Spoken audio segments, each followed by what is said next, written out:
बार हम इस बारे में बात भी कर चुके हैं कि लोग दृष्टि के पीछे बहुत भाग रहे हैं, और लेकिन एक चीज और है जिसके पीछे लोग भाग रहे हैं कि भगवान के दर्शन हमें हो जाएं। तो ये जो मन के अंदर लालसा है कि भगवान के दर्शन हमें हो जाएं, इसकी प्राप्ति कैसे हो, और क्या वाकई भगवान के दर्शन मिलना इतना इजी होता है? भगवान के दर्शन मिलना इजी होता है पुत्री। ईश्वर सब जगह उपलब्ध है। अगर हम बेचैन हो जाए, हम में तीव्रता आ जाए, तीव्र संवेग आ जाए, उत्कट इच्छा हो जाए और भगवान के बिना ना रह सके, तो जैसे विवेकानंद की गुरु जी को हुए भगवत दर्शन, हमें देव दर्शन हुआ, ऐसे ही बहुत सारे लोगों को अपने अपने इष्ट के और भगवान के दर्शन हो जाते हैं। तुलसीदास जी के हुए, और कई बार वो अनायास भी हो जाते हैं कि ईश्वर कृपा करने के लिए आ जाते हैं। जैसे तुलसीदास जी ने लिखा है, तुलसीदास चंदन की से तिलक दे तिलक दे, तो उनके मन में नहीं था हमें भगवान के दर्शन पाऊंगा, भगवान चले आए। तो वो जब प्रेरणा होती है, हम भगवान के दर्शन करना चाहते हैं, तो हमें उत्कट इच्छा और तीव्र संवेग भी होना चाहिए। वो हमेशा एक जैसा नहीं रहता। ईश्वर जब दर्शन देते हैं तो वो बाद में आपको ऐसा भी कर सकते हैं कि आप दर्शन की कामना ही ना करें, बस कल्याण के कार्यों में लगे रहें, या आप केवल उसकी भक्ति करते रहे, एक जगह बैठ के वो बीच बीच में दर्शन देते रहते हैं आपको। सबसे बड़ी बात यह है कि जो दृष्टि खोलना चाहता है, भगवान के लिए दृष्टि खोलना चाहता है, उसमें तीव्र संवेग भी होना चाहिए। हम अपना कोई बालक मर जाए तो हमारा गला रुंध जाता है, हम खूब रोने की कोशिश करते हैं, हमारा सब कुछ सूख जाता है, आंसू तक सूख जाते हैं। ऐसा भगवान के लिए किसको होता है? तो जब ऐसा संवेग ही नहीं है, जैसे गर्म रेत पर बार बार मुख को रगड़ते रहते थे कि माँ तू आज भी नहीं आई, तूने मुझे आज भी नहीं खिलाया, उस समय क्या दशा रही होगी उनकी, और कितनी वेदना उनको पीड़ा होती होगी कि आज भी भगवती नहीं आई, आज भी मेरी काली नहीं आई, और आज भी मैं दर्शन विहीन रहा, और माँ तू मुझे गोदी में क्यों नहीं बैठाती है।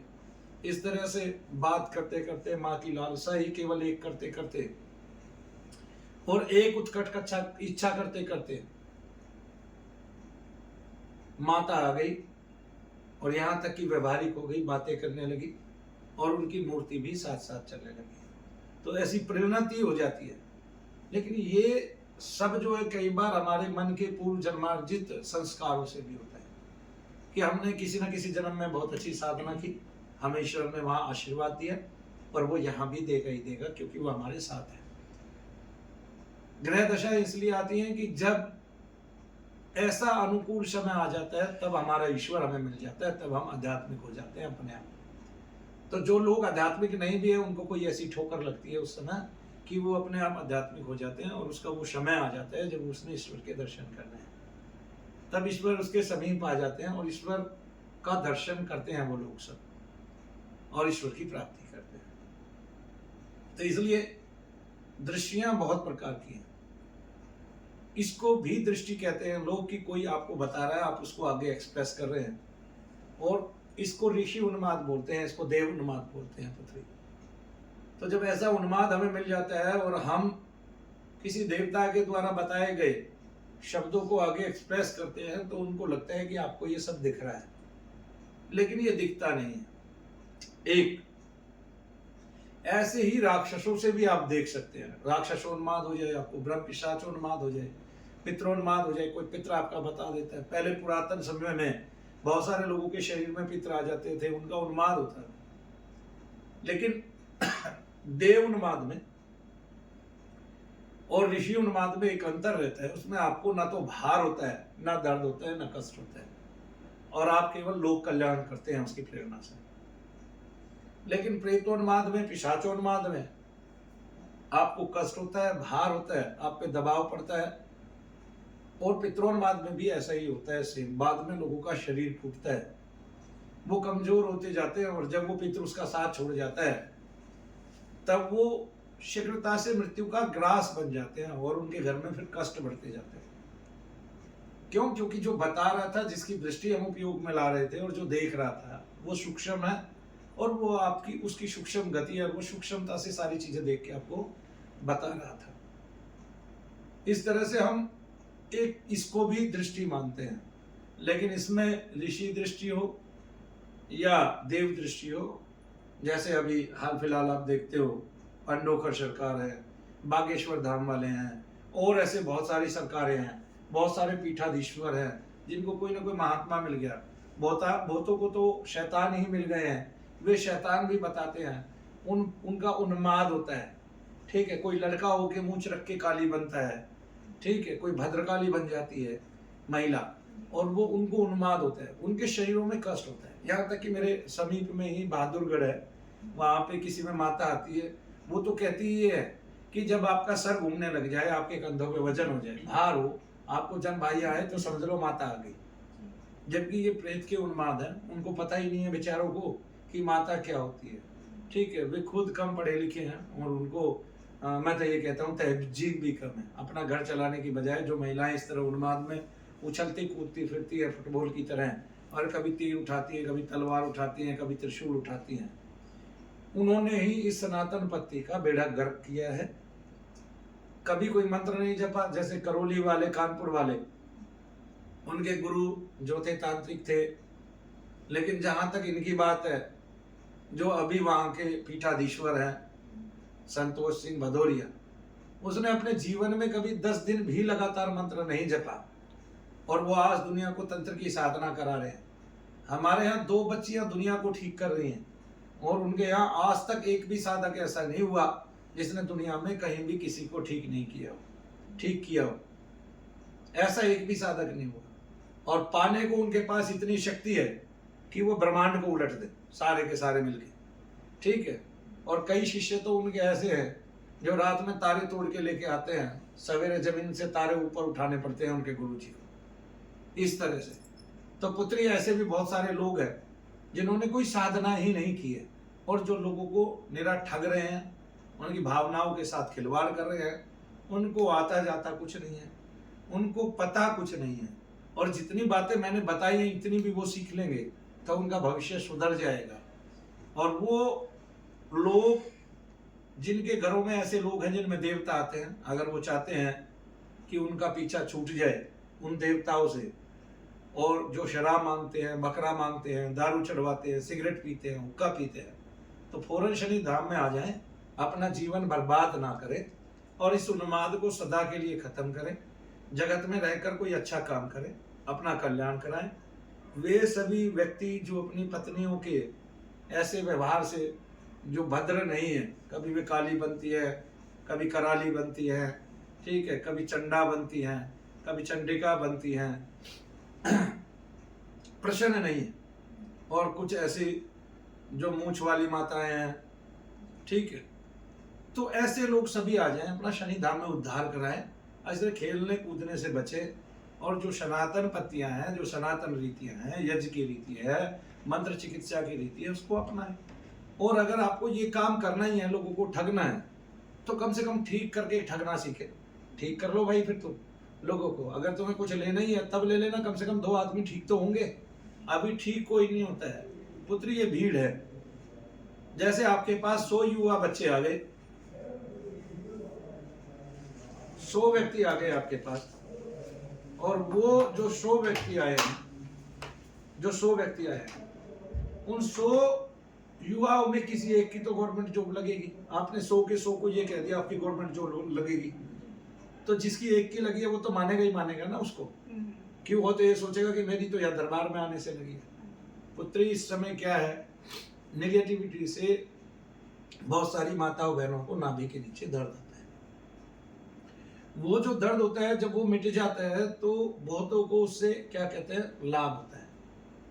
ये जितने भी लोग ऐसे खेलते हैं, तो आपके शरीर में जितने भूत प्रेत पिशाचारी कृत्यारी पित्रारी होते हैं, जो अरी के रूप में हैं आपके शरीर में, वो प्रसन्न हो जाते हैं। क्योंकि ये सारे काम क्या कराते हैं, ये उनकी वृद्धि करते हैं, ना कि विनाश करते हैं। तो इसलिए इनसे कोई आदमी कभी ठीक ही नहीं होता। तो होता क्या है कि जैसे शरीर के अंदर कोई प्रेत है, उन्माद में भरा हुआ है, आपने उसके ऊपर से उतारा करके हंडे में बहुत सारी चीजें रख दी, कोई कलश रख दिया, चौक चौराहा आपने पूज लिया, या शमशान में जाके रखा है, उससे उसको शांति मिलती है, वो उसको ग्रहण कर लेता है। और जैसे ही वो उसको ग्रहण करता है, आपको कुछ दिन का आराम पड़ जाता है। इससे लोग ये समझते हैं कि हम ठीक हो गए, कदापि वो ठीक नहीं हुए हैं। चीजें दबी रहती हैं। आज तक मनु भैया के अलावा इस धरा पर किसी ने प्रेतादिकों का विनाश किया ही नहीं है मौजूदा समय में। मैं मौजूदा समय की बात कर रहा हूँ, मैं ऐसे बात नहीं कर रहा कि सतयुग से अब तक सारे युगों की बात नहीं कर रहा। तो वो क्या करते हैं, जैसे ये कार्य किया किसने, यीशु मसीह ने किया, तो जिसको ठीक किया वो साथ ही लग गया। उस समय ही ऐसा था, पहले चमत्कार को नमस्कार करते थे। अब तो मनु भैया जी रोज पता नहीं कितने आदमियों को ठीक करते हैं। और यही काम मैं अगर यूपी के अनन्य या जाके क्या कहते हैं ऐसे क्षेत्रों में करूं जो कुछ पिछड़े हुए हैं, जहां पर जो है क्या कहते हैं गति कम है शिक्षा की, तो वहां करोड़ों लोगों की भीड़ लग जाए। जैसे मैं बताता हूं कि मैं बुलंदशहर के किसी गांव में गया, वहां एक व्यक्ति को ठीक किया, अगले दिन से 6 महीने तक लगातार 10,000 लोग आने लगे।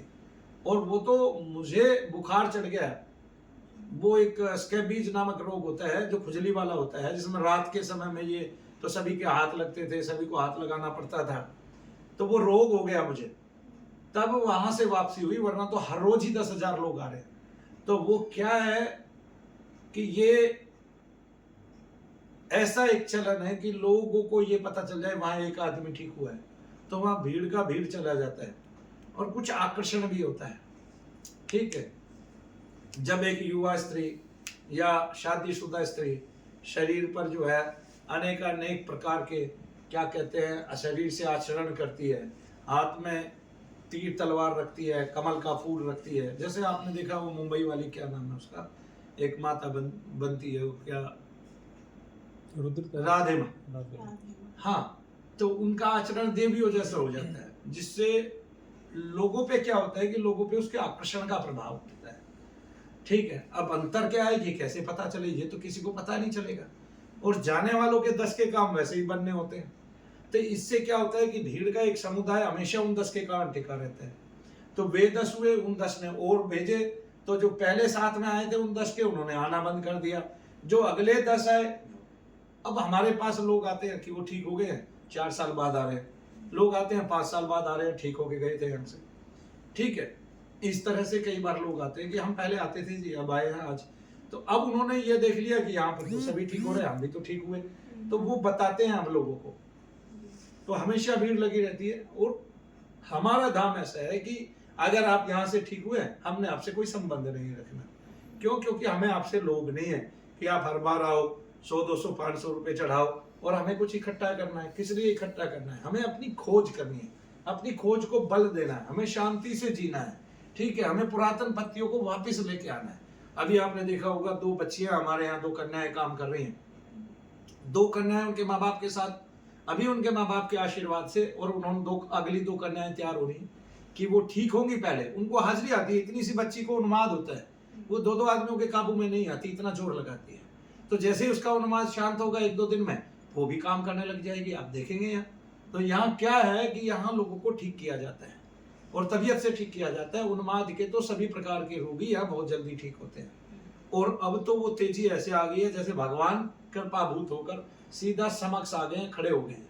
तो इसलिए दुनिया में जितने संत महात्मा हैं, जितने भक्त हैं, जितने तांत्रिकों के धाम हैं जो उल्टा सीधा करा रहे हैं, उल्टा सीधा भोग दिला रहे हैं, आपको वहां जाने की जरूरत ही नहीं है। किस लिए जाने की जरूरत है? छोटी छोटी बच्चियां उनसे बड़ा काम कर रही हैं। और अगर आपकी पत्नी को हाजिरी आ रही है, वो माता बन रही है, यहाँ के ठीक कराओ। कल परसों एक बहन जी आई थी, उपदेश नाम है उनका, तो उनको जो आती थी चीजें वो माता बनती थी, और बच्ची ने पकड़ के हाथ और उनको ठीक किया। ठीक है, और उनकी वीडियो है बकायदा, अगर आप देखें तो देखें, आप संस्कारी हो जाएं, आप थोड़ा सा बदलाव करें, अपनी सनातन रीतियों को वापस पुनर्जागरण करें उनका। और ये देखें कि जब सभी प्रकार की चिकित्साएं आगे बढ़ रही है, तो मंत्र चिकित्सा जो ऋषियों की वैदिक चिकित्सा है, आरंभिक चिकित्सा है, जिससे पहले कोई चिकित्सा नहीं बनी, वो इतनी पीछे क्यों है, वो इतनी नगण्य क्यों है? इसके पीछे का कारण ये है कि सब ऋषि जो है, सब महात्मा आज के जो है, वो चांदी का सिंहासन चाहते हैं, बड़ा एक छत्र चाहते हैं, पसीना उनको आना नहीं चाहिए। कोई उन्माद का व्यक्ति है जिसको 4 आदमी पकड़ रहे हैं, वो उसमें सर खपाना नहीं चाहते। उस बच्चे का जीवन जो है चाहे वो मरण में बदल जाए, और लोग उसको सारी उम्र ढोंग ढकोसला अंधविश्वास कहते रहे, लेकिन उसको ठीक करने वाला इस समाज में कोई नहीं है। बात करने वाले हजारों हैं, इंजेक्शन लगाने वाले हजारों हैं, लूटने ठगने वाले हजारों हैं, लेकिन उसके उन्माद को गति देने वाला, शांति देने वाला इस संसार में मनु भैया के अलावा कोई नहीं है। जय शनिदेव सबको।